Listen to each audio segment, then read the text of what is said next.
এই ভিডিওটা দেখে আমার চোখে জাস্ট পানি চলে আসছে ভাই। একটা মানুষ কি পরিমাণ ভালো মনের অধিকারী হইলে, কি পরিমাণ সহজ সরল হইলে ট্রেনে যাতায়াত করা প্রত্যেকটা মানুষের সাথে নিজে থেকে হাত মিলানোর চেষ্টা করতেছে। এই যে ট্রেনে করে যারা ঈদে বাড়ি ফিরে যাচ্ছে, এই মানুষগুলো কিন্তু এই ব্যক্তির পরিচিত না। অপরিচিত হওয়া সত্ত্বেও সে লিটারেলি খাম্বায় ঝুলে ঈদে বাড়ি ফেরা প্রত্যেকটা মানুষের সাথে এই যে দেখেন নিজে থেকে হাত মিলানোর চেষ্টা করতেছে।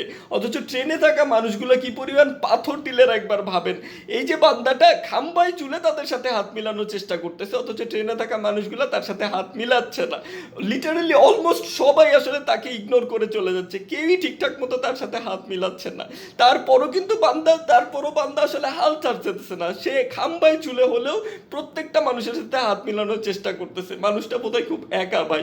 আমার নিজেরও মাঝে মাঝে এতটা একা মনে হয় যে আমারও ইচ্ছা করে এইভাবে খাম্বায় ঝুলে ট্রেনে বাড়ি ফেরা প্রত্যেকটা মানুষের সাথে যায় হাত মিলাই, কিন্তু আমি পারি না। কিন্তু এই বান্দাটা পারতেছে, এই জন্য তারে নিয়ে আমার গর্ব হচ্ছে ভাই, গর্বে আমার বুকটা ফুলে যাচ্ছে ভাই। এরই বলে পারিবারিক শিক্ষা।